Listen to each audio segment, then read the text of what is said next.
Une première mondiale maintenant et un grand espoir pour les personnes malentendantes. Un médecin du CHU de Nice a réalisé une opération inédite, c'était fin mai, avec l'INRIA et une société d'implants azuréens. Alors avant de voir en détail avec Laurence Collet comment cette prouesse technique a été possible, je vous propose de voir comment une patiente a retrouvé l'audition après 20 ans de surdité. Laurence Collet et Séverine Lecalman.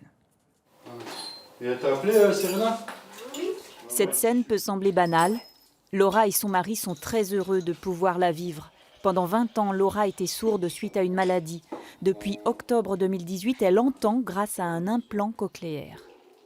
Je lisais sur les lèvres des personnes, moi. Et quand il y avait la famille, mes enfants, mes petits-enfants, mon petit-fils, j'étais isolée. Et quand j'ai eu cette opération, qu'on m'a branchée, au départ, on entend un bruit, waouh, c'est... Puis je regardais tout le monde et puis mes yeux ils se sont mis en larmes, mais de joie. Aujourd'hui, comme tu entends, c'est un miracle. Ouais.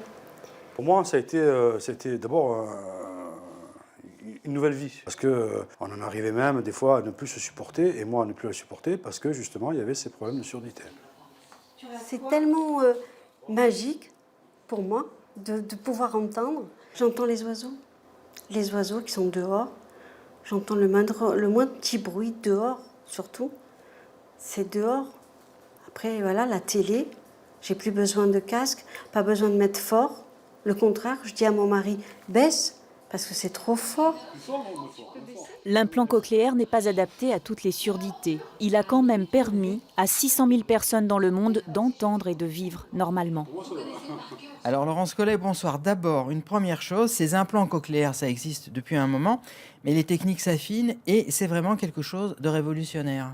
Oui Henri, il faut bien insister là-dessus. Mettre un implant cochléaire, c'est offrir une nouvelle vie aux patients. Cela fait 30 ans qu'on le fait sur des adultes qui ont perdu l'audition ou sur des jeunes enfants qui n'avaient jamais entendu. Ce sont les deux populations cibles. Regardez ces images. Souvent les familles filment le moment précis où les personnes entendent enfin.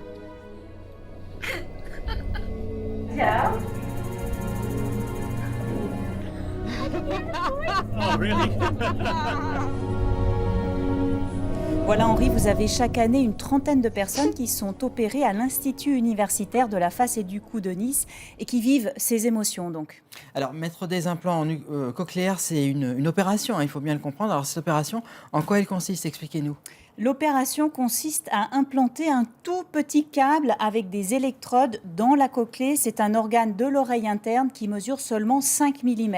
C'est difficile et parfois on endommage la cochlée au passage. Ce qui a été fait à Nice le 27 mai, c'est que le chirurgien avait une modélisation numérique de la cochlée du patient pour éviter ces dommages collatéraux. Cela pourrait aussi permettre de mieux faire fonctionner l'implant après l'opération. C'est ce que nous explique le docteur Guevara, le chirurgien qui a réalisé ces opérations innovantes. Les patients reviennent tous les mois pour adapter le réglage, envoyer un peu plus de son aigu, un peu plus de son grave, adapter les intensités de l'énergie électrique qui est envoyée. Et ces réglages, pour l'instant, sont faits un petit peu, on va dire, c'est une cuisine, on va dire, selon les retours des patients. Là, on espère avec ce modèle d'avoir une évaluation un peu plus objective et un peu plus précise de ce qu'on leur envoie comme énergie électrique. Alors, il faudra du temps pour savoir vraiment si c'est un apport positif sur les réglages post-opératoires. Cette innovation est 100% azuréenne, vous l'avez dit, CHU de Nice, INRIA et une société azuréenne d'implants. Et si vous voulez en savoir plus, eh bien, rendez-vous sur notre site paca.france3.fr.